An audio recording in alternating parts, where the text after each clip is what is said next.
बिस्मिल्लाहिर्रहमानिर्रहीम। शुरू अल्लाह के नाम से जो बड़ा मेहरबान निहायत रहम वाला है। अस्सलाम वालेकुम गाइस, इस स्टोरी में हम डिस्कस करेंगे इन्फ्लेशन क्या है और इसकी कौन कौन सी टाइप्स हैं। इसके अलावा इसके गुड और बैड इम्पैक्ट्स ऑन इकोनॉमी क्या होते हैं, तो इनको सबको डिटेल के साथ देखेंगे और सिर्फ जो मेजरमेंट होता है उसका ओवरव्यू जानेंगे। तो इन सब चीज़ों का हम वन बाय वन जो है ओवरव्यू जानते हैं और क्या चीज़ें हैं और इनका कहाँ यूज़ किया जाता है। तो यानी कि इन्फ्लेशन और डिफ्लेशन में भी हम जो थोड़ा सा डिफरेंस देखेंगे, बाकी इनको मजीद जो है हम डिटेल के साथ नहीं देखेंगे। तो सबसे पहले हमारे पास आता है इन्फ्लेशन क्या है। इन्फ्लेशन है कि जब मार्केट में चीज़ों की प्राइस बढ़ जाती है तो वहाँ इन्फ्लेशन आ जाता है। तो ये मुख्तलिफ डेफिनेशन की गई, यानी कि क्रोथर ने और कोलम्बोर ने, इसके अलावा और भी बहुत सारों ने इनकी डेफिनेशन की है। और जब इनको सारों को ओवरव्यू देखा जाए, जब सारों को देखा है तो मतलब इनका एक ही आता है। मतलब ये है कि जब चीज़ों की प्राइस बढ़ जाती है तो वो उसको इन्फ्लेशन कहते हैं। मार्केट में चीज़ों की प्राइस बढ़ने से जो यानी कि जो हर एक को फेस करना पड़ रहा है वो इन्फ्लेशन है। सिंपल दो वर्ड में क्या, increase in price is called inflation. और अब हमारे पास काइंड्स ऑफ इन्फ्लेशन आती है। हमारे पास डिफरेंट इसकी टाइप्स हैं, जैसे कि on the basis of causes है, anticipated versus unanticipated inflation, on the basis of rate of inflation, on the basis of degree of control, on the basis of employment. तो इनके अंदर मजीद इनकी टाइप्स आती हैं, जैसे कि हमारे पास सबसे पहले हम काजेज के हिसाब से देखें। काजेज के हिसाब से भी demand pull inflation, cost push inflation, profit induced inflation, budgetary inflation, monetary inflation और मल्टी कॉजल इन्फ्लेशन है। तो इनको अब हम वन बाय वन जो है इन सबको डिस्कस करते हैं। तो सबसे पहले हमारे पास आ जाती है डिमांड पुल इन्फ्लेशन। तो डिमांड पुल इन्फ्लेशन वो इन्फ्लेशन होती है जो डिमांड की वजह से आती है। नाम से पता चला डिमांड और उसके बाद पुल का मतलब खींचना था, और इन्फ्लेशन मतलब कि आपको बता चुका हूँ कि इंक्रीज हो जाना प्राइसेस में। तो गुड्स की वगैरह की सारी चीज़ों में प्राइस जो है बढ़ जाना। अब डिमांड पुल इन्फ्लेशन मतलब कि डिमांड जब बढ़ जाती है तो तब जब डिमांड बढ़ती है तो सिंपल सी बात है तब चीज़ों की प्राइस भी बढ़ जाती है। क्यों बढ़ती? जब लोगों ये इसके मुख्तलिफ कंडीशन हो सकती हैं। जब लोगों के पास पैसा ज़्यादा आ जाता है तो और लोग ज़्यादा चीज़ों को ख़रीदना शुरू कर देते हैं, लेकिन पीछे से सप्लाई वही रहती है। इसके अलावा और भी हो सकती कंडीशन, यानी कि मुख्तलिफ वैसे क्या इसको आप समझ सकते हैं, जैसे भी आप समझना चाहें। तो डिमांड पुल इन्फ्लेशन वो इन्फ्लेशन होती है जिसमें यानी कि लोगों की डिमांड बढ़ जाती है और सप्लाई वगैरह जो कम होती है। तो यहाँ जो इन्फ्लेशन वगैरह आती है वो डिमांड, यानी कि 20 लोग खरीदने वाले हैं एक चीज़ को और टोटल चीज़ें मार्केट में 10 हैं। तो जब इतनी चीज़ें होंगी तो अल्टीमेटली जो है डिमांड जो है वो बढ़ जाएगी। तो जब डिमांड बढ़ी हुई है तो इन्फ्लेशन भी बढ़ जाएगी, मतलब कि चीज़ों की प्राइस बढ़ जाएगी। तो यानी कि जो इतने मुझे 10 की चीज़ है और वो कहेगा मैं 20 की दूंगा, तो 20 की वही चीज़ लेंगे, यानी कि जिनके पास ज़्यादा पैसा होगा। तो ये इसके उसके बाद cost push inflation. Cost push inflation वो इन्फ्लेशन होती है जो प्रोडक्शन में, यानी कि प्रोडक्शन के वक्त मतलब कि कॉस्ट पुश यानी कॉस्ट की वजह से जो आती है, यानी कि जो प्रोडक्शन में जब प्रोडक्शन की वजह से जो कॉस्ट होती है वो आपकी कॉस्ट पुश इन्फ्लेशन आती है। मतलब कि देखें हमने प्रोडक्शन फैक्टर्स पढ़े थे, लेबर्स वगैरह या फिर इस तरह बहुत सारे हमने पढ़े प्रोडक्शन में, यानी कि जो रॉ मटेरियल वगैरह होता है वो उसकी कॉस्ट वगैरह जब बढ़ जाती है तो सिंपली सी बात है जो जब यानी कि जो सप्लाई होती है वो क्या होती है, वो जब सप्लाई क्या आती है कम हो जाती है और उसके बाद जो है सप्लाई कम और डिमांड जो है वो ज़्यादा होती है। तो सिंपल इसमें आप यही देखेंगे कॉस्ट पुश इन्फ्लेशन ये होती है कि जब प्रोडक्शन वगैरह की जब जो है वो प्राइस बढ़ जाती है, जब प्रोडक्शन की प्राइस बढ़ेगी तो ऑटोमेटिकली चीज़ों की प्राइस भी मार्केट में बढ़ जाती है। तो सिंपल इसकी तो आप कॉस्ट ऑफ प्रोडक्शन मतलब इसमें रॉ मटेरियल्स वगैरह जिनकी फ्यूल वगैरह की कीमत इस तरह की जो चीज़ें बढ़ जाती है तो वो उसकी वजह से होती है। उसके बाद आता है प्रॉफिट इंड्यूस्ड इन्फ्लेशन। तो profit entrepreneur due to their monopoly position raise the profit margin on goods. तो इसमें मोनोपोली मतलब कि एक ही चीज़ है, मतलब कि मार्केट में एक ही सिर्फ चीज़ है, उसके अल्टरनेटिव कोई चीज़ है ही नहीं। तो जो उसके एंटरप्रेन्योर जो मालिक होता है, जो बिजनेस कर रहा होता है, वो अपनी चीज़ों की जो है वो कीमतें बढ़ा देता, जब उसका दिल करता है।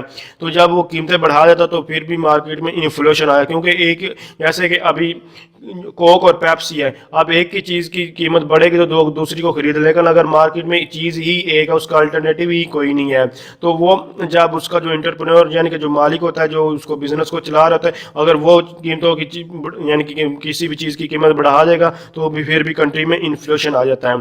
तो उसके बाद हमारे पास इसकी नेक्स्ट आ जाती है बजटरी इन्फ्लेशन। तो बजटरी इन्फ्लेशन में हमारे पास सिंपल सी वर्डिंग में जो है यानी कि कंट्री कवर्स द बजट, इसमें सिंपल से अगर आपको बताऊं, जब हमारी बजट कम पड़ जाता है तो गवर्नमेंट लोन लेती है तो इंक्रीज हो जाती है। सिंपल बजटरी इन्फ्लेशन जैसे कि पाकिस्तान में अभी आज चल रहा है, तो इसमें वही जो बजट हमारा बढ़ जाता है और हमारे पास पैसा का यानी कि बजट हमारा जो कम हो जाता है, और जो गवर्नमेंट वगैरह थी वो बाहर के मुल्कों वगैरह से कहीं से भी, बैंकों से कहीं से भी वो पैसे उधार लेती है। अब जो वो पैसे ले रही होती है उसकी वजह से इन्फ्लेशन जो कंट्री में बढ़, जैसे कि अभी पाकिस्तान में बढ़ता जा रहा है, यानी कि लोन वगैरह लिया जा रहा है जिसकी वजह से इन्फ्लेशन कंट्री में आ रहा है। उसके बाद आता है मोनेटरी इन्फ्लेशन। मोनेटरी मनी से निकला हुआ मनी, जैसे कि जो सप्लाई होती है मनी की, अगर वो बढ़ा दी जाए तो फिर भी इन्फ्लेशन आ जाता है।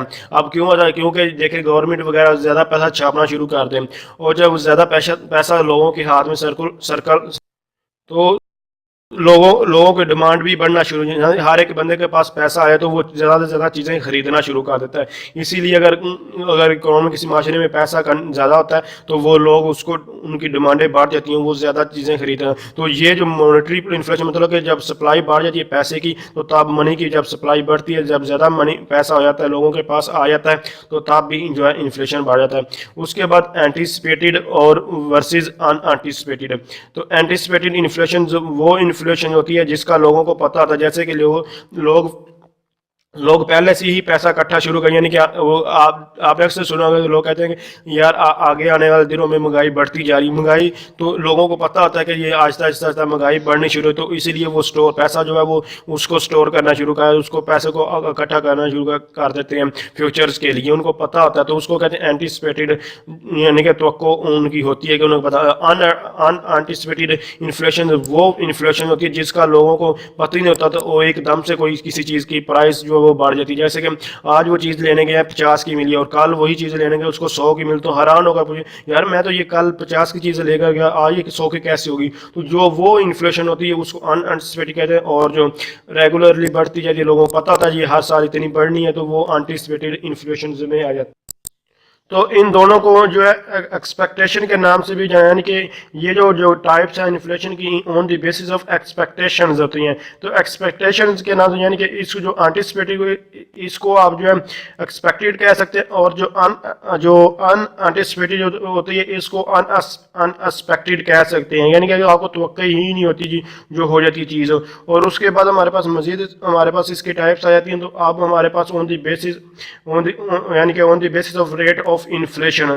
तो ये रेट ऑफ इन्फ्लेशन है, इसके और भी बहुत सारे इसके नाम से वगैरह से इनको जाना जाता है, यानी कि स्पीड के हिसाब से भी कह सकते हैं, या फिर इसको आप on the basis of speed, या फिर on the basis of degree on the basis of stages, या फिर on the basis of rate of inflation. तो सबसे पहले हमारे पास क्रीपिंग, वॉकिंग, रनिंग और हाइपर। इसके अलावा इसमें ग्लोबुलिन वगैरह भी ऐड कर सकते हैं आप, लेकिन मेजरली अगर आप ये भी लिख दें तो ये इनफ है। तो इनको देख लेते हैं, फिर मजीद जो आप इनमें ऐड कर सकते हैं वो भी आपको बता देता हूँ। तो उसमें काइंड्स ऑफ इन्फ्लेशन, सबसे पहली काइंड्स होती है क्रीपिंग इन्फ्लेशन की। क्रीपिंग इन्फ्लेशन मतलब कि क्रीपिंग, रेंगने वाला, मतलब कि जैसे बच्चा अभी रेंगना शुरू करता है तो क्रीपिंग करना, सॉरी बच्चा तो नहीं, ये कीड़े मकोड़े जैसे होते हैं, तो उसमें हमारे पास ये क्रीपिंग इन्फ्लेशन मतलब कि ये कितने का, सिर्फ अगर 2% तक जो है पर एनम के हिसाब से इंक्रीज करे तो ये हमारे पास क्रीपिंग इन्फ्लेशन होता है। मतलब कि महंगाई सिर्फ जो है इन्फ्लेशन जो इंक्रीज हुआ सिर्फ 2% एक साल में इंक्रीज हुआ, तो वो हमारे पास क्रीपिंग इन्फ्लेशन। और ये किसी भी कंट्री के लिए बहुत ही अच्छा जो इन्फ्लेशन, आपसे क्वेश्चन ये हो जाता है कि कौन सा इन्फ्लेशन सबसे अच्छा होता है, तो सबसे अच्छा जो इन्फ्लेशन है वो क्रीपिंग इन्फ्लेशन है, यानी कि 2% के साथ तकरीब सिर्फ 2% के हिसाब से इंक्रीज करता है कंट्री में। उसके बाद वॉकिंग इन्फ्लेशन, वॉकिंग इन्फ्लेशन में कह सकते हैं कि एक साल में सिर्फ 5% तक जो है ज़्यादा से ज़्यादा 5% तक जो इंक्रीज 2 से ज़्यादा और 5 से कम जो इंक्रीज कर रहा है तो उसको कहते हैं वॉकिंग इन्फ्लेशन। मतलब कि एक बच्चा पहले उसके बाद जो है बच्चा आहिस्ता आहिस्ता चलना शुरू करता है, कोई भी जब चल रहा होता है तो मतलब कि नॉर्मल इतना ज़्यादा नहीं होता, उसको कहते हैं 5% तक जो है वो इंक्रीज कर सकते हैं। इसके अलावा अब हमारे पास आ जाता है रनिंग इन्फ्लेशन। मतलब कि दौड़ना शुरू करा तो दौड़ने के वक्त ये कितना अप टू 10% तक एक साल में आता है। तो जब एक साल में 10% तक जो है वो इन्फ्लेशन बढ़ जाए तो उसको कहते हैं रनिंग इन्फ्लेशन। आजकल किसी भी कंट्री में चल रहा है। उसके बाद हाइपर इन्फ्लेशन वो जब 100 से ज़्यादा जो है वो इंक्रीज का आ जाता है, यानी 100 से ज़्यादा जब हो जाता है उसको कहते हैं हाइपर। हाइपर का मतलब बहुत ज़्यादा ये बुरी कंडीशन होती है किसी भी कंट्री की, जब हाइपर इन्फ्लेशन जो है किसी कंट्री में आता है तो हाइपर का 3 डिजिट का जब आ जाए तो उसको हाइपर इन्फ्लेशन जो है वो कहा जाता है। इससे पहले मैं आपको एक और ऐड कर देता हूँ ताकि आप इसमें जो है जो गैप आ रहा है वो भी कर सकते हैं इंक्लूड। बाकी हाइपर 10% से ज़्यादा भी हाइपर को समझ आता है, लेकिन नॉर्मली जो है वो 100 से ज़्यादा जब हो जाता है वहाँ जो है हाइपर इन्फ्लेशन जो है वो। तो क्रीपिंग जो इन्फ्लेशन होता है उसको आप कह सकते हैं कि मिल्ड इन्फ्लेशन के नाम से भी जाना जाता है, और उसके अलावा जो on the basis of speed और इंटेंस के नाम से भी इन सब टाइप्स को जो है जाना जाता है। तो देख सकते हैं यहाँ पे जो बच्चे की पिक्चर आपको दिखाई जा रही है तो इसका मतलब बच्चा जो क्रीपिंग कर रहा है, और उसके बाद ये बच्चा जो है वो चलना शुरू हुआ उसमें मतलब वॉकिंग होती है। तो ये आपको यहाँ अप टू 3% भी दिखाया जाता है। नॉर्मली जो आम एवरेज में देखा वो 2% ही किसी कंट्री का होता है, ज़्यादा भी कर सकते हैं लेकिन जो अगर आपको तो वो आप 2% बता दें तो वो इनफ होता है। उसके बाद वॉकिंग में आपको बता चुका हूँ, अड़ी क्या रनिंग इन्फ्लेशन आपको बताया। उसके बाद मैं आपको बता चुका कि इसमें ग्लैपिंग इन्फ्लेशन को भी आप ऐड कर सकते हैं। ग्लोपिंग इन्फ्लेशन वो होता है जब उछल उछल के कोई बच्चा या कोई चीज़ जैसे घोड़े की पिक्चर बच्चे की तरह जो पहले तो रनिंग में तो दौड़ रहा था और वॉकिंग जो है, और ग्लोपिंग में तो उछल उछल कर जो चलता है। ये हमारे पास जो है अप टू 1% तक हो। अब इनको मैं शॉर्ट कट वे में आपको बताने की कोशिश करता हूँ कि ये हमारे पास क्या आते हैं। इन 4 कह लेंगे, 5 कह लेंगे, एक ही, लेकिन ज़्यादातर कुछ बुक में आपको 5 मिलते हैं इसलिए मैं आपको वो भी दिखा दिए। तो सबसे पहले हमारे पास क्रीपिंग इन्फ्लेशन। क्रीपिंग मतलब कि अप टू 2% तक होता है, और वॉकिंग इन्फ्लेशन होता है जो अप टू 5% तक एनुअली होता है। और उसके बाद हमारे पास जो है रनिंग आता है, तो रनिंग अप टू 10% तक जो वो होता है, और जो ग्लोपिंग होता है वो 10% से लेकर 100% तक होता है। और जो हाइपर इन्फ्लेशन मतलब कि 100 से लेकर और बाब जितना भी हमारे पास जो है वो इन्फ्लेशन यानी कंट्री में जो है महंगाई वगैरह जो है बढ़ जाती है। उसके बाद हमारे पास kind of inflation on the basis of degree of control. तो डिग्री ऑफ कंट्रोल में हमारे पास ओपन इन्फ्लेशन और जो है सप्रेस्ड इन्फ्लेशन दो आ जाते हैं। तो इसको और भी नाम से जाना जाता है, यानी कि on the basis of degree of control, या फिर गवर्नमेंट के हिसाब से भी इसके नाम से जाने, on the basis of government के नाम से भी इसको जाना। The basis of government reaction में इस दो होते हैं ओपन इन्फ्लेशन। तो ओपन इन्फ्लेशन वो इन्फ्लेशन होता है जिसमें जो गवर्नमेंट कुछ भी नहीं करती, वो कोई भी इन्फ्लेशन बढ़ रही है, कम हो रही है, जो भी हो रही है वो उसमें कोई भी जो है इन्फ्लेशन तो बढ़ती है, यानी कि गवर्नमेंट कोई भी स्टेप वगैरह नहीं परफॉर्म करती इन्फ्लेशन को बढ़ने में, तो उसको कहते हैं ओपन इन्फ्लेशन। यानी कि इन्फ्लेशन अपनी मर्जी से बढ़ता जा रहा है और गवर्नमेंट का कोई भी रोल उसमें किरदार अदा नहीं कर रही। और सप्रेस्ड इन्फ्लेशन मतलब कि सप्रेस्ड यानी दबाने की कोशिश करती है गवर्नमेंट, यानी कि जो गवर्नमेंट होती है उसको कंट्रोल करने की कोशिश करती है। तो जब गवर्नमेंट जो है किसी भी इन्फ्लेशन को कंट्रोल करने की कोशिश करती है वो उसको कहते हैं सप्रेस्ड इन्फ्लेशन। तो ओपन इन्फ्लेशन को आप कह सकते हैं कि ये पैसिव है। पैसिव गवर्नमेंट मतलब पैसिव है, कुछ भी एक्शन परफॉर्म नहीं कर रही।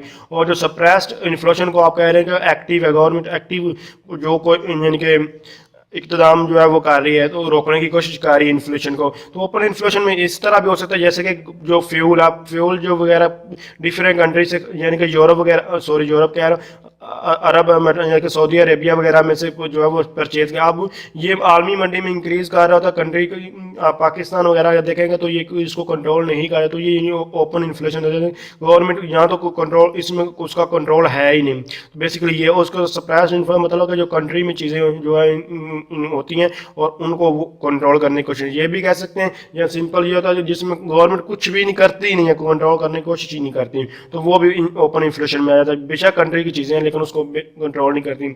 On the basis of employment, अब एम्प्लॉयमेंट के हिसाब से जो इन्फ्लेशन आता है, तो सबसे पहले हमारे पास पार्शियल इन्फ्लेशन होता है और सेकंड हमारे पास फुल इन्फ्लेशन आता है। अब पार्शियल इन्फ्लेशन क्या था, फुल इन्फ्लेशन क्या।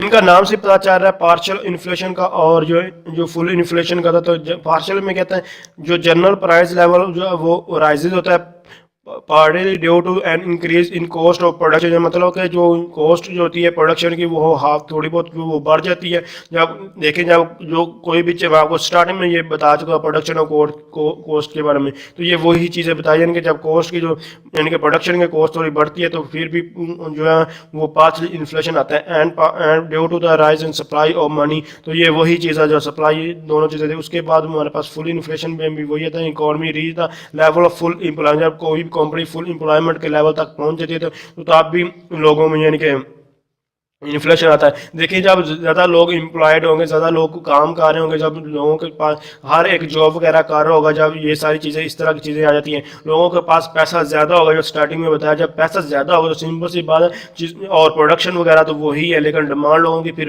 अगर लोगों की डिमांड बढ़ जाएगी, जब लोगों की डिमांड बढ़ जाएगी, लोगों के पास पैसा ज़्यादा हो तो ऑटोमेटिकली जो इन्फ्लेशन है वो कंट्री में आ जाता है। तो ये बेसिकली ये टाइप्स, इसके अलावा और भी ऑन द टाइम यानी कि on the basis of time के हिसाब से भी हो जाता है, इसमें डिफरेंट टाइप्स आती हैं तो और भी मैं आपको बता देता हूँ। लेकिन जनरल जो आप आपके लिए अगर आपसे पूछते हैं टाइप्स ऑफ इन्फ्लेशन तो आप ये बता चुका, तो ये आप लिख सकते हैं। इसके अलावा और भी आप हैं, मैं आपको फिर भी उनके बारे में बता देता हूँ अगर आप पढ़ना चाहते हैं।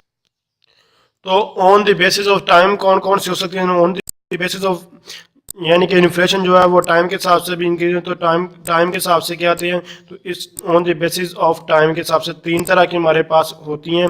तो सबसे पहले तो हम जो है वो टाइम हिसाब से देखते हैं वो कौन, सबसे पहले हमारे पास वो वार के हिसाब से हो सकती है। यानी कि पहले मैं आपको लिख देता हूँ कि ये पहली कौन फर्स्ट आप जो है ऑन द बेसिस यानी कि ये तो यानी कि ये तो सबसे पहले है तो उनकी basis on the basis of time. अब जैसे कि ये ऊपर वाली भी आपने जो ऑलरेडी जो डिस्कस की हैं तो उस हिसाब से ये वार टाइम इन्फ्लेशन।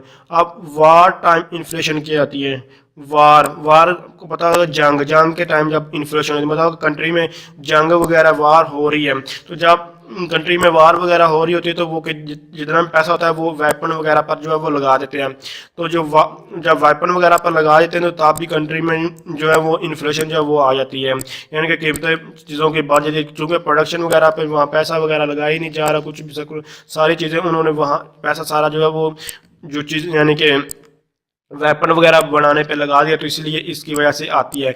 दूसरा हम आ सकते हैं पोस्ट वार इन्फ्लेशन।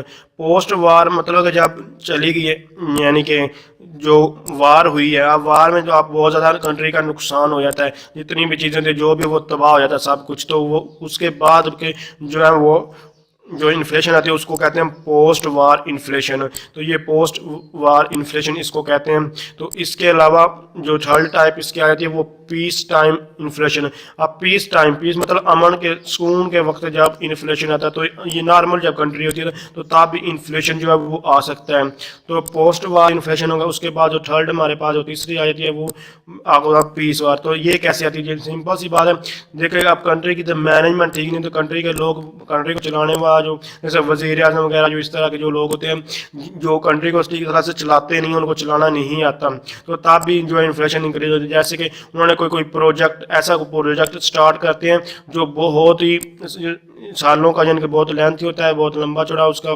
प्रोसीजर होता है और उस पर पैसे वगैरह लगा देते हैं, लेकिन इनकम वगैरह कुछ भी वहाँ जो वो आ नहीं रहती होती। जब इनकम वगैरह कुछ भी नहीं आ रही होती तो वहाँ जो वो पैसे तो खर्च कर देते हैं जितने भी होते हैं, वो सारी जो इनकम रेवेन्यू वगैरह कंट्री का होता है उसको, तो तब भी जो है कंट्री में इन्फ्लेशन वगैरह जो है वो आ जाता है। तो इसको कहते हैं पीस यानी कि पीस टाइम इन्फ्लेशन है। तो ये हमारे पास इसकी जो है टाइम के हिसाब से आप ये डिस्कस कर चुके हैं। तो इसके अलावा और भी टाइप्स हैं, ये नहीं कि यहाँ ख़त्म हो गई हैं, ये बहुत ज़्यादा इसकी टाइप्स हैं, मैं आपको पहले बता चुका हूँ बेसिक जो आपको तो वो भी तो इसके अलावा स्टैग इन्फ्लेशन होता है। तो स्टैगफ्लेशन क्या था, तो स्टैगफ्लेशन दो वर्ड से मिलकर बना है, स्टैगिनेशन और दूसरा जो है इन्फ्लेशन से।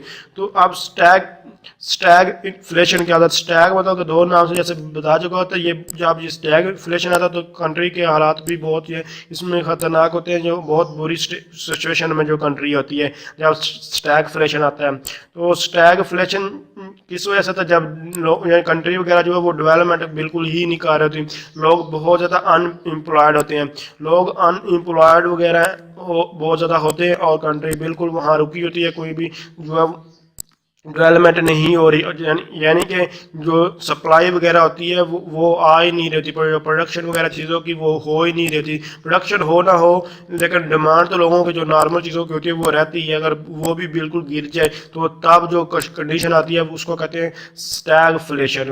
तो इसको कहते ये दूसरी जो जितनी भी हमें ओनली बेसिस पड़ी थी, लेकिन आप जो जितनी में देख रहे हैं ये सिंपल से टर्म होते हैं जो अक्सर ये भी अब न्यू इंट्रोड्यूस करवाए जा रहे हैं। उसके बाद आता है वेज इन्फ्लेशन। तो वेज इन्फ्लेशन क्या होता है कि जब लोग यानी कि जो एम्प्लॉयज़ वगैरह होते हैं उनके पास जो पैसा ज़्यादा आ जाता है, जब उनके पास जो पैसा ज़्यादा आ जाता है तो अब इन्फ्लेशन जो इंक्रीज होती है। तो वेज इन्फ्लेशन सिंपल सी बात है, वेज मतलब कि इसकी तीन कंडीशन हो सकती हैं।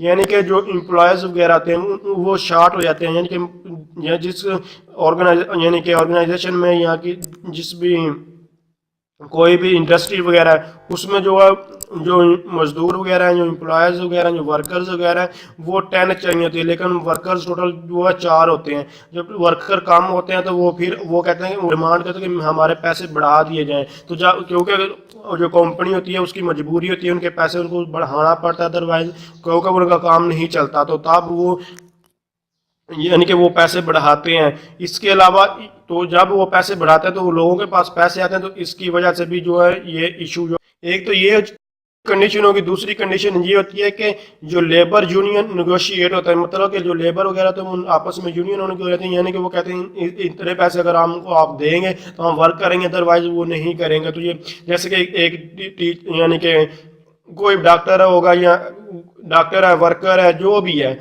या फिर वकील है, तो वो सारों को आपस में यूनियन हो जाती है। तो वो कहते हैं कि चूंकि हमारे पास इतनी जो है डिग्री वगैरह इतनी हमने पैसे लगाए हुए हैं तो हम ऐसे वर्क नहीं करेंगे, हमें ज़्यादा पैसे देंगे तो हम वर्क करेंगे। तीसरी कंडीशन ये होती है कि यूरोप वगैरह में एक ट्रेंड चला गया, यानी कि जो एम्प्लॉयज़ वगैरह जो वर्कर्स वगैरह होते हैं वो अपनी इंडस्ट्री को खुद अवॉन करेंगे। जब खुद ही अवॉन कर रहे अपनी अपनी इंडस्ट्री वगैरह तो वो अपनी तनख्वाहें वगैरह जो इंक्रीज़ कर लेंगे। तो जब ये सारी कंडीशन आ जाती हैं, यानी कि जब इन लोगों यानी वर्कर वगैरह उनके पास पैसा ज़्यादा आया तो फिर उसको कहते हैं वेज इन्फ्लेशन जो है वो कंट्री में आ।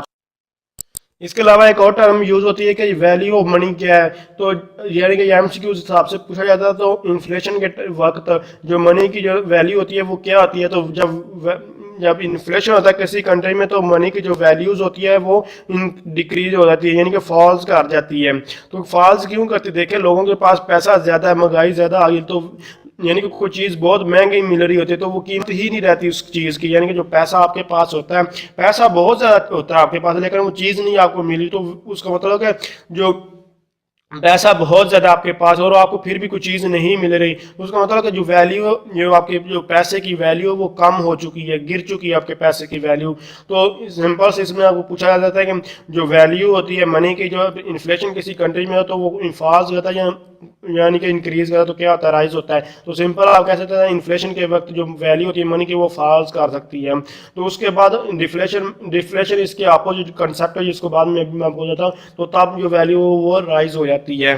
तो इसके अलावा और भी ना ये ऑलरेडी हम डिस्कस कर चुके हैं, लेकिन मुख्तलिफ नाम से ये डेफिनेशन आपसे पूछी जा सकती है, तो इसलिए मुख्तलिफ नाम से आपको बता रहा हूँ। अदर वेरिएंट्स ऑफ इन्फ्लेशन में बोटल नेक इन्फ्लेशन आ सकता है या कोर इन्फ्लेशन वगैरह जो इंक्लूड हो सकता है, कुछ भी इसमें और भी आ सकते हैं। अदर वेरिएंट मतलब और भी मजीद जो इसमें ऐड हो। तो बोटल नेक इन्फ्लेशन क्या होता है, बोटल नेक इन्फ्लेशन वो इन्फ्लेशन होता है जब आपकी जो सप्लाई होती है वो फॉल कर जाती है और डिमांड आपकी सेम रहती है। डिमांड तो वही है लेकिन सप्लाई कम हो गई है, तो तब बोटल नेक इन्फ्लेशन वगैरह का जो कंसेप्ट आता है। तो ये एक्सीडेंट वगैरह से हजार्ड्स मिसमैनेजमेंट की वजह से ये हो सकता है, तो इसको स्ट्रक्चरल इन्फ्लेशन के नाम से भी जाना जाता है। तो बोटलनेक ये भी हो सकता है यानी कि सप्लाई आपकी जो फॉल हुई है और डिमांड आपकी वही है। तो जैसे कि किसी भी कंट्री में गंदम वगैरह की होती है तो गंदम वगैरह मौसम की वजह से भी ख़राब हो सकती है, तो सप्लाई उसकी कम हो सकती है, लेकिन लोगों की ज़रूरत तो वही रहती है जो पहले होती है। तो इस तरह की भी ये सिचुएशन आ सकती है। और भी यानी कि आपको बता चुका हूँ कि मिसमैनेजमेंट की वजह से भी आ सकती है। जो बोटलनेक इन्फ्लेशन सिंपल यही है, जब आपकी सप्लाई होती है वो कम हो जाती है और जो डिमांड होती है वही रहती है, तो उसको बोटलनेक इन्फ्लेशन कहते हैं। कोर इन्फ्लेशन वो इन्फ्लेशन होती है जो ओवरऑल आप यानी कि कैलकुलेट करते हैं इन्फ्लेशन को, मतलब कि उसमें कोर इन्फ्लेशन में जितना एक तो इन्फ्लेशन है, इन्फ्लेशन मतलब कि इंक्रीज आपकी जो है बढ़ जाती है, यानी कि जो प्राइस वगैरह बढ़ जाती है वो तो अब है। लेकिन कोर इन्फ्लेशन में कुछ चीज़ों को निकाल दिया जाता है, जैसे कि कुछ कंट्रीज में फूड और एनर्जी को एक्सक्लूड करके जो उसके बाकी चीज़ें होती हैं उसकी इन्फ्लेशन निकाली जाती है, और कुछ कंट्रीज में फूड और जो फ्यूल होता है उसको निकाल कर जो है उसके बाद दूसरी चीज़ों की यानी कि कमोडिटीज़ वगैरह होती हैं उनकी फिर उनकी इन्फ्लेशन वगैरह का ओवरव्यू जो है वो जाना जाता है। तो कोर इन्फ्लेशन वो इन्फ्लेशन होता है जिसमें सिंपल अगर देखें तो एनर्जी और फूड को निकाल एक्सक्लूड कर दिया जाए तो और उसके बाद एवरेज ली जाए सारी चीज़ों की और देखा जाए कितना इन्फ्लेशन है तो उसको कहते हैं कोर। इसके अलावा रिफ्लेशन का होता है, रिफ्लेशन मतलब कि इसमें सिंपल दो चीज़ें हैं, जब अनएम्प्लॉयमेंट भी बढ़ जाती है और डिमांड भी लोगों की बढ़ जाती है, अनएम्प्लॉयमेंट और जो डिमांड तब दोनों चीज़ें बढ़ जाती है तो रिफ्लेशन वगैरह का कंसेप्ट इसमें है। तो ये रिसेशन वगैरह के वक्त होता है, तो रिसेशन वगैरह में वक्त क्या आता है, रिसेशन तो एक अलग टॉपिक है। तो यानी कि रिफ्लेशन सिंपल ये है कि जब अनएम्प्लॉयमेंट और जो डिमांड दोनों बढ़ जाती है तब जो इन्फ्लेशन आता है उसको रिफ्लेशन। उसके बाद आता है स्क्यूफ्लेशन। जो स्क्यूफ्लेशन होता है तब आता है जब यानी कि कुछ ग्रुप ऑफ कम्युनिटीज वगैरह की जो है वो प्राइस इंक्रीज कर देती है, यानी कि सारी चीज़ों की जो प्राइस इंक्रीज नहीं मतलब कुछ जो चीज़ों की वो प्राइस जो है वो इंक्रीज, कुछ तो नॉर्मल है लेकिन कुछ की जो इंक्रीज कर जाती है। जब कुछ कमोडिटी मतलब कुछ प्रोडक्ट वगैरह की जो प्राइस इंक्रीज कर जाती है तब जो इन्फ्लेशन है तो उसको कहते हैं स्क्यू इन्फ्लेशन। जैसे यानी कि सारी चीज़ों की कीमतें नहीं बढ़ी, कुछ चीज़ों की कीमतें बढ़ी। सिंपल बात बताऊं, ग्रुप ऑफ कम्युनिटीज वगैरह की जब प्राइस बढ़ जाती है तो उसको कहते हैं स्क्यू इन्फ्लेशन, मतलब कुछ चीज़ों की कुछ प्रोडक्ट की कीमत बढ़ गई है और तो जब कुछ चीज़ों की कीमतें बढ़ती हैं कुछ प्रोडक्ट की कीमत बढ़ती है तो उसको कहते हैं स्क्यू इन्फ्लेशन। तो ये जितनी भी टाइप्स इसमें इंक्लूड हो सकती है, जितनी भी तरह के इन्फ्लेशन आ सकते हैं, आज को मजीद एक दो और भी आप भी यानी कि ये इन्फ्लेशन मतलब कि जितने जिस तरह की प्रॉब्लम फेस करनी पड़ती जा रही है उस तरह इंक्रीज करते जा रहे हैं जो रियल लाइन में। तो अब हमारे पास इन्फ्लेशन वर्सेस डिफ्लेशन, इन्फ्लेशन और डिफ्लेशन क्या था।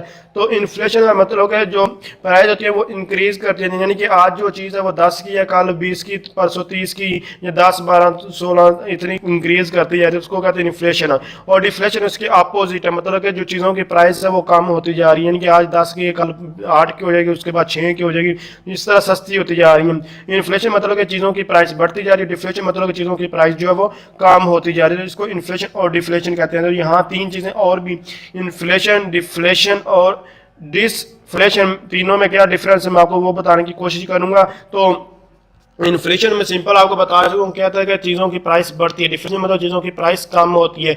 लेकिन डिसफ्लेशन में क्या आता है कि डिसफ्लेशन में ये आता है कि चीज़ों की प्राइस बढ़ती है, यानी कि एक साल के हिसाब से पर ईयर जो चीज़ों की जो है प्राइस तो बढ़ रही है डिसफ्लेशन में, लेकिन बढ़ किस हिसाब से रही है, डिक्रीजिंग ऑर्डर के हिसाब से। यानी कि आज जो चीज़ है वो कितने की 100 रुपए की, अगले साल वो 110 की होगी, उससे अगले साल 120 की हो जाएगी, उससे अगले साल 130 की होगी। अब देखिए ये चीज़ों की प्राइस कभी बढ़ती जा रही है, लेकिन जब इसका परसेंटेज के हिसाब से इसको कैलकुलेट करेंगे तो पहले साल मतलब कि पहले साल 100 की थी, फिर 110 की, फिर 120 की और 130 की, से मतलब परसेंटेज निकालेंगे तो पहले 10% इंक्रीज हुई, दूसरे साल 9%, तीसरे साल 8% और उसके साथ 7% इंक्रीज हुई। मतलब कि ये तो मैं आपको बताया था कि जो क्रीपिंग इन्फ्लेशन था वो बहुत अच्छा होता है, तो इस हिसाब से जो ये इन्फ्लेशन जो इंक्रीज कर रहा है ये बहुत अच्छा है।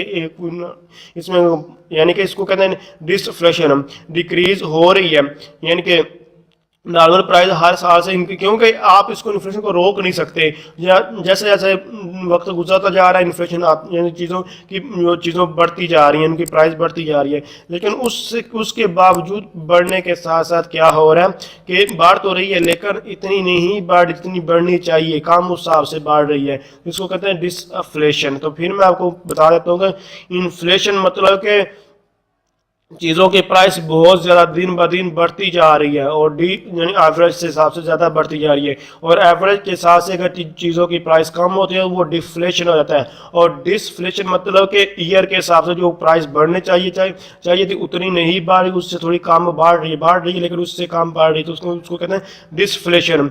और इसके अलावा इसके अब हमारे पास इफेक्ट्स वगैरह जो आ जाते हैं, तो सिंपल सी बात है, आपको पता इन्फ्लेशन वगैरह क्या होता है, सारी चीज़ें आपको बता चुका हूँ।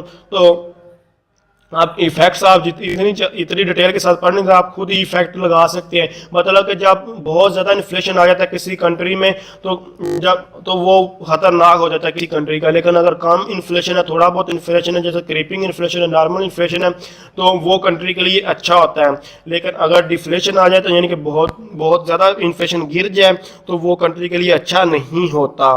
क्योंकि देखें, आपको एग्जांपल के थ्रू समझाने की कोशिश करूंगा। इन्फ्लेशन मतलब कि बहुत ज़्यादा जो है इन चीज़ों की कीमतों यानी कि चीज़ों की कीमतें बढ़ चुकी हैं बहुत ज़्यादा, तो लोग उसको खरीद ही नहीं सकते, तो वो प्रॉब्लम्स क्रिएट होती थी। लेकिन नॉर्मल है तो फिर ठीक है। लेकिन अगर चीज़ों की कीमतें बहुत ज़्यादा कम हो जाती हैं तो फिर भी प्रॉब्लम। कैसे कि गंदम बेचने वाले जो होते हैं किसान वगैरह, आप देखें अगर गंदम की इतनी प्राइस ही नहीं होगी तो जब वो मार्केट में बेचने जाएंगे तो उनकी चीज़ इतनी महंगी नहीं बिकेगी, तो उनके लिए क्या होगा, वो नुकसान होगा उनके लिए। तो इसीलिए नुकसान भी होता है। जब डिफ्लेशन आता है तब भी नुकसान होता है, ज़्यादा इन्फ्लेशन बढ़ जाता है तब भी नुकसान होता है। तो एवरेज में अगर चीज़ रहेगी तो सब नॉर्मल चीज़ वो चलती रहेगी। तो अगर देखें सैलरी वालों को नुकसान होता है जब इन्फ्लेशन जितना बढ़ता जाता है, क्योंकि उनकी सैलरी वही रहती है तो उनको वो नुकसान होता है तब। लेकिन अगर फिर एम्प्लॉय की यानी कि जो फार्मर वगैरह होते हैं उनको तो फायदा होता है, उनकी जो गंदम वगैरह तो वो महंगी मिल जो वो पर सेल हो रही होती है, तो वहाँ किसको फायदा हुआ, वो जब इन्फ्लेशन इंक्रीज हुआ तो जो सैलरी जो वर्कर्स वगैरह उनको नुकसान हुआ है, लेकिन वो जो फार्मर उनको फायदा हुआ है। लेकिन जब डिफ्लेशन हुआ है तब जो सैलरी वाले उनको फायदा हुआ है और जो फार्मर उनको नुकसान हुआ है। तो इस तरह ये डिफरेंट एग्जाम्पल्स सब होते हैं। तो नॉर्मल इफेक्ट्स आप जो समझना चाह रहे हैं वो यही है, जब दोनों बराबर हो, यानी कि 2% तक जो है ज़्यादा से ज़्यादा 3 और 4% तक कर ले, तो आम कंट्री में 2% तक इन्फ्लेशन होगा तो वो अच्छा होगा। अगर अदरवाइज वो बुरा होता है किसी भी कंट्रीज़ के लिए। तो अब इसको ये तो हमारा यहाँ ख़त्म हो जाता है इसका टॉपिक। अब मैं आपको कहा था कि इसको कैसे मेजर किया जा सकता है, कैसे कंट्रोल किया जा सकता है, तो वो आप देखते हैं इन्फ्लेशन को। तो वो थोड़ा सा ओवरव्यू से जानेंगे डिटेल के साथ इसको।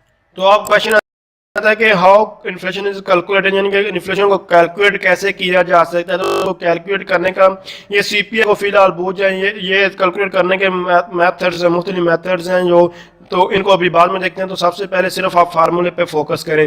करंट प्राइस लेवल माइनस कर दें प्रीवियस प्राइस लेवल और उसको बाद डिवाइड कर दें प्रीवियस प्राइस लेवल को और मल्टीप्लाई 100 कर दें, तो आपके पास जो इन्फ्लेशन जो वो कैलकुलेट हो जाता है। तो for example current price level क्या है कि किसी भी कमोडिटी की, किसी भी चीज़ की प्रोडक्ट की समझ लें 50 रुपए है। अब 50 रुपए जो है वो अब आपकी प्राइस है, लेकिन जो पहले उसकी प्राइस थी वो 40 थी। तो 50 माइनस 40 कर दें और डिवाइड कर दें 40 पे और मल्टीप्लाई पे 100 कर दें, तो आपके पास जो आंसर आएगा वो उसका आपको पता चलेगा कि कितनी इन्फ्लेशन आई है। सिंपल सी एग्जाम्पल आप बाकी सिर्फ कैलकुलेट करने का मेथड बता रहा हूँ, तो इस तरह कोई भी आप कैलकुलेट कर सकते हैं। बाकी हम डिटेल में तो ऑलरेडी मैं आपको बता चुका हूँ कि इन्फ्लेशन किसी एक चीज़ की कीमत बढ़ने से नहीं आता, बल्कि ओवरऑल चीज़ों की कीमत प्राइस बढ़ने से आता है। तो ये सिर्फ मैं ये समझाने के लिए एग्जांपल दी, तो ये सिर्फ इस पर फोकस करें हाउ इन्फ्लेशन इज कैलकुलेटेड। ये सिर्फ इन्फ्लेशन को सीपीआई मेथड के थ्रू कैलकुलेट करने का जो फार्मूला आपको दिखाया जा रहा है। इसके बहुत सारे मेथड्स हैं, लेकिन अगर इसको आपसे क्वेश्चन पूछा जाए how to calculate inflation rate, जब इन्फ्लेशन रेट की बात की जाए तो उसमें आप ये वाला फार्मूला जो है वो यूज़ कर सकते हैं। Current cost of a product, यानी कि जो करंट कॉस्ट ऑफ प्रोडक्ट होती है वो, या करंट प्राइस लेवल भी कह लें, माइनस कर दें cost in the base year, यानी कि cost in the base year मतलब कि पिछले साल पिछले ईयर में जो कॉस्ट थी, डिवाइडेड बाय करंट कॉस्ट, मौजूदा जो कॉस्ट है वो। तो इस तरह आप इसको लिख सकते हैं।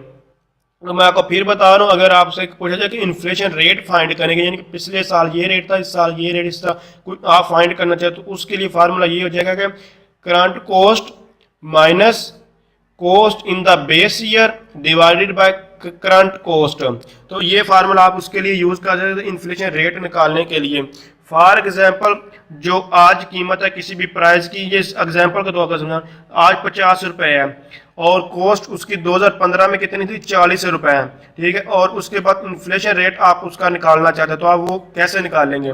तो इसके लिए आपके पास सबसे पहले आप 50 लिखेंगे, जो आज कीमत है उसकी 50 रुपए है, ठीक है। उसके बाद माइनस कर दें 40 रुपए, यानी कि 2015 में जो उसकी कीमत थी, तो डिवाइड कर देंगे उसके 50 के साथ और मल्टीप्लाई बाय 100 कर देंगे, तो आपके पास 20% आंसर इसका आ जाएगा। तो अगर जो फिर बता रहा हूँ कि दोनों का मेथड इन्फ्लेशन रेट निकालने का क्या है और जो और इन्फ्लेशन सिंपल किसी भी प्रोडक्ट की आप जो आम लाइफ में निकाल उसका क्या है, तो उन दोनों में फार्मूले में थोड़ा डिफरेंस है।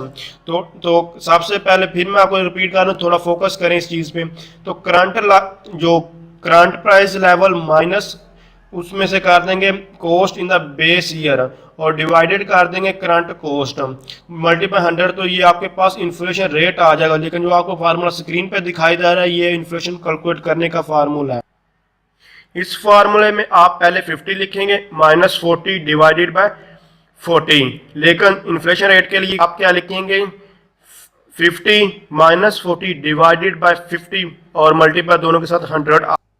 तो अब हम देख लेते हैं कि सीपीआई वगैरह क्या आता है। तो सीपीआई या फिर डब्ल्यूपीआई वगैरह जो होते हैं ये हम दो आज थोड़ा इनके बारे में थोड़ा देख लेते हैं। तो इसके अलावा और भी हैं, तो ये मेजर जो होते हैं यानी कि मेजर जो इन्फ्लेशन को मेजर करने के जो मेजर मेथड्स हैं वो दो हमारे पास। वो दो जो मेजर इंडिकेट्स किए जाते हैं वो दो मेथड कौन से, एक डब्ल्यूपीआई है और एक जो है हमारे पास प्लस सीपीआई। जैसे कि अभी मैं आपको सीपीआई का फार्मूला अभी आपको जो है वो बताया। तो डब्ल्यूपीआई क्या आता है, डब्ल्यूपीआई का मतलब होता है होल सेल प्राइस इंडेक्स। तो होल सेल प्राइस इंडेक्स इसको कहा जाता है और सीपीआई, तो सीपीआई का कंज्यूमर प्राइस इंडेक्स कहा जाता है। मैं इन दोनों को फिर रिपीट कर देता हूँ कि सीपीआई क्या था। सीपीआई मतलब सी से मतलब कंज्यूमर, पी से प्राइस और आई से इंडेक्स। इसी तरह डब्ल्यूपीआई होल सेल, डब्ल्यू से होल सेल, पी से प्राइस और आई से इंडेक्स। तो होल सेल प्राइस इंडेक्स और जो है सीपीआई मतलब के कंज्यूमर प्राइस इंडेक्स। तो आप इन दोनों में क्या डिफरेंस है वो देखते हैं। तो ये जो डब्ल्यूपीआई है होल सेल प्राइस इंडेक्स है, होल सेल नाम से पता चल रहा है। होल सेल का मतलब कि ये इकोनॉमिक यानी कि जो एज अ इकोनॉमी इसको जो है मैयर किया जाता है, पूरी कंट्री के हिसाब से इसको मैयर किया जाता है डब्ल्यूपीआई में। तो जबकि ये जो होता है ये जो सीपीआई होती है ये इंडिविजुअल के हिसाब से होता है। इंडिविजुअल मतलब कि एक किसी भी एक बंदे का इनकम और जो एक्सपेंडिचर वगैरह वो देखे जाती हैं। इसके अलावा जो होता है यानी कि ऑल गुड्स इन इकोनॉमी, जो डब्ल्यूपीआई होती है इसमें जो जितनी भी गुड्स होती है सारी गुड्स की जो होती है ना इकोनॉमी में उनको देखा जाता है। जबकि जो सीपीआई होती है वो कंज्यूमर गुड्स एंड सर्विसेज वगैरह जो देखी यानी कंज्यूमर जो खर्च करने वाला है वो उसकी जो उसके हिसाब से गुड्स और सर्विसेज देखी जाती हैं। और इसके अलावा जो डब्ल्यूपीआई में आप कह लें कि होल सेल प्राइसेस होती हैं यानी कि जो एक्स फैक्ट्री प्राइसेस वगैरह होती हैं वो उसको कहते हैं होल सेल प्राइसेस, मतलब कि फैक्ट्री के साथ जो आ रही होती हैं जिनके टैक्स वगैरह नहीं होता। जबकि जो कंज्यूमर प्राइस जो इंडेक्स होता है इसमें क्या होता है कि ये रिटेल प्राइस होता है, इसमें इंडेक्स और जो डिवीजन वगैरह चार्ज डीसी वगैरह इस पर जो है वो लगाए जाते हैं। तो सिंपल डब्ल्यूपीआई जैसे कि होल सेल में वगैरह और रिटेल प्राइस में आपको डिफरेंस बता दूं। होल सेल मतलब कि आप जब कोई भी चीज़ बड़ी यानी कि जो दुकानों वाले वो कहते हैं हमने होल सेल पे चीज़ परचेज की, होल सेल मतलब कि उनको टैक्स वगैरह नहीं लगे, वो कट्ठी थोक के हिसाब से माल जो है वो ले आते हैं और उसके बाद मार्केट में ले आकर उनको सेल करते हैं 1 बाय 1। तो इसीलिए जो वो कट्ठी चीज़ें ले आते हैं उसको कहते हैं होल सेल पर चीज़ें मिल रही हैं। और जब 1 बाय 1 उनको सेल कर रहे हैं तो उसका मतलब उसके रिटेल प्राइस के हिसाब से वो उसको जो है वो सेल कर रहे होते हैं। तो आप देखें जब होल सेल प्राइस और कंज्यूमर प्राइस इंडेक्स, जो होल सेल मतलब कट्ठी चीज़ों का जब आप एग्रीगेट वगैरह देते तो वो इतना परफेक्ट वगैरह नहीं आता होल सेल के हिसाब से। लेकिन जब आप कंज्यूमर प्राइस इंडेक्स की बात करें तो उसमें जो आपके जो यानी कि इन्फ्लेशन वगैरह एक्यूरेट आता है। जब आपको एक्यूरेट इन्फ्लेशन वगैरह चाहिए तो आप कंज्यूमर प्राइस इंडेक्स के हिसाब से निकाला जाता है किसी भी कंट्री का। और जब यानी कि जब एक्यूरेट इतना ना भी लेकिन बस थोड़ा बहुत हमें अंदाज़ा लगाने के लिए वहाँ होल सेल प्राइस इंडेक्स के हिसाब से वो देखा जाता है किसी भी इन्फ्लेशन को। तो ये मेजर इसके जो है दो इसको यूज़ किया जाता है। आप कैसे इसको कंट्रोल कर सकते हैं तो वो भी एक डायग्राम के थ्रू हम देखने की कोशिश करते हैं कि हम जो कैसे कंट्रोल कर सकते हैं किसी भी इन्फ्लेशन को। तो इन्फ्लेशन को कंट्रोल करने के मेजर दो हमारे पास वो भी दो मेथड्स हैं, तो उनको 1 बाय 1 देखते हैं। तो एक मॉनेटरी पॉलिसी के थ्रू हो सकता है और दूसरा अभी फिस्कल पॉलिसी के थ्रू है, तो इनको डायग्राम के थ्रू अंडरस्टैंड। तो ये इसमें तथा हाउ टू कंट्रोल इन्फ्लेशन। तो इस डायग्राम में देखेंगे कि यानी कि जो कंट्रोल किया था वो गवर्नमेंट पॉलिसीज के थ्रू इसको कंट्रोल किया जाता है। गवर्नमेंट पॉलिसी में हमारे पास मॉनेटरी पॉलिसी और फिस्कल पॉलिसी। मॉनेटरी पॉलिसी में मॉनेटरी मनी से रिलेट करता है, मनी किस कहाँ से आता है, ये मनी के बैंक वगैरह से रिलेट करता है। तो ये जब बैंक वगैरह इसको कंट्रोल करना चाहता है वो कर सकता है। जब बैंक वगैरह कुछ किसी भी यानी कि इन्फ्लेशन को कंट्रोल करना चाहता है तो उसको मॉनेटरी पॉलिसी कहते हैं, और जब गवर्नमेंट किसी भी यानी कि पॉलिसी को कंट्रोल करना चाहती है तो वो फिस्कल पॉलिसी कहते हैं। तो किसी बैंक से भी कंट्रोल कोई गवर्नमेंट ही करवा सकती है, क्योंकि गवर्नमेंट के जो बैंक होते हैं वो उन रूल्स और रेगुलेशन वहाँ अप्लाई करते हैं। तो मॉनेटरी पॉलिसी और फिस्कल पॉलिसी में सिंपल ये फर्क है, मॉनेटरी पॉलिसी बैंक के रिलेटेड, बैंक जो जिसको जिसको भी इन्फ्लेशन को कंट्रोल करना चाहे वो आ जाता है, और जो फिस्कल पॉलिसी में जो है गवर्नमेंट वगैरह जो इसको जो रोकना चाहती है, जो इन्फ्लेशन इंक्रीज को उसको कर सकती है। अब मॉनेटरी पॉलिसी मतलब कि बैंक जो है उसको कैसे जो है कंट्रोल कर सके किसी भी बढ़ती हुई इन्फ्लेशन को, तो वो इंटरेस्ट रेट और मनी सप्लाई के थ्रू कर सकता है। मतलब कि जो इंटरेस्ट रेट है वो उसका जो है पैसे का इंटरेस्ट रेट है वो बढ़ा देगा, और जब उसका इंटरेस्ट रेट बढ़ाएगा तो लोग बैंक से लोन वगैरह इस तरह के वो कम लेंगे, और मनी सप्लाई मतलब कि जो मनी सप्लाई है वो कम हो जाएगी ऑटोमेटिकली। देखें जब बैंक जो है वो उसने इंटरेस्ट रेट जो वो बढ़ा दिया है, जब इंटरेस्ट रेट बढ़ाया तो जो लोग हैं वो बैंक से पैसा नहीं ले रहे, जब बैंक से वो पैसा नहीं ले तो ऑटोमेटिकली मनी सप्लाई मतलब कि कम हो रही है। जब जिस चीज़ कम हो जाएगी तो लोगों के पास जब पैसा कम होगा तो वो लोग जो है वो फिर चीज़ें कम परचेज करेंगे, सिर्फ ज़रूरत की ही चीज़ें परचेज करेंगे, तो इन्फ्लेशन ऑटोमेटिकली डिक्रीज होना जो है वो स्टार्ट हो जाता है। अब बात करते हैं फिस्कल पॉलिसी में। फिस्कल पॉलिसी मतलब कि जो गवर्नमेंट होती है, गवर्नमेंट क्या करती है वो टैक्स वगैरह जो होते हैं वो उनको बढ़ा देती है, और जो उसके जो स्पेंडिंग यानी एक्सपेंडिचर होता है उसको क्या कहती है कम कर देती है। टैक्स बढ़ाएगी तो क्या होगा, देखिए अब चीज़ों के ऊपर टैक्स ज़्यादा लग रहा है, चीज़ें लोगों को महंगी मिल रही हैं, तो लोगों को जब चीज़ें महंगी मिलेंगी तो लोग वही अपनी ज़रूरत की चीज़ें यूज़ करेंगे, एक्स्ट्रा चीज़ों को यूज़ नहीं करेंगे। तो वहाँ फिस्कल यानी कि टैक्स जब ज़्यादा हो गए तो क्या हुआ, लोगों ने चीज़ें कम परचेज करनी शुरू कर दी, तो वहाँ भी इन्फ्लेशन जो थोड़ा कंट्रोल हो जाता है। और स्पेंडिचर मतलब कि गवर्नमेंट जो होती है वो अपना जो स्पेंडिचर होता है उसको कम कर देती है। जब कम करे यानी कि वो अपनी डिमांड जब कम करेगा एक्सपेंडिचर तो जो गवर्नमेंट है उसकी यानी कि डिमांड कम हो जाएगी। लोग चीज़ें यानी कि लोग यहाँ जो गवर्नमेंट है वो जब गवर्नमेंट खुद ही चीज़ें कम परचेज करेगी तो मतलब का डिमांड वहाँ कम हो गई है। जब डिमांड कम हुई है तो वहाँ भी कंट्रोल किया जा सकता है। तो मॉनेटरी पॉलिसी और फिस्कल पॉलिसी ये दोनों चीज़ें यहाँ आती हैं। बाकी ये डिटेल के साथ पढ़ने वाले कंसेप्ट हैं, इनकी मॉनेटरी पॉलिसी क्या है, फिस्कल पॉलिसी वगैरह क्या होती हैं, इनके कौन कौन से टूल्स वगैरह क्या हैं, जो ये लहदा सारी चीज़ें हैं। बाकी सिर्फ अब मैं इस स्टोरी में ये इनको ओवरव्यू सारी चीज़ों के बारे में बताया। तो इसको देखे अगर इसको जो रिवर्स कर दिया जाए तो जब रिवर्स कर दे तो जो कंट्रोल ऑफ यानी कि डिफ्लेशन हो जाएगा। यानी कि अगर डिफ्लेशन को कंट्रोल करना हो तो इसको सारे को उल्ट कर दें, अपोजिट कर दें, यानी कि interest rate, money supply, tax और स्पेंडिंग हो तो उसके अपोजिट हो। तो इसीलिए ये सारी वही चीज़ें आ जाती हैं। तो आपको बताया कि डिफ्लेशन इन्फ्लेशन वगैरह क्या हो। तो अगर आप समझते हैं ये वीडियो हेल्पफुल है इसको लाइक शेयर और कमेंट जरूर कीजिए। थैंक्स फॉर वॉचिंग, अल्लाह हाफिज़।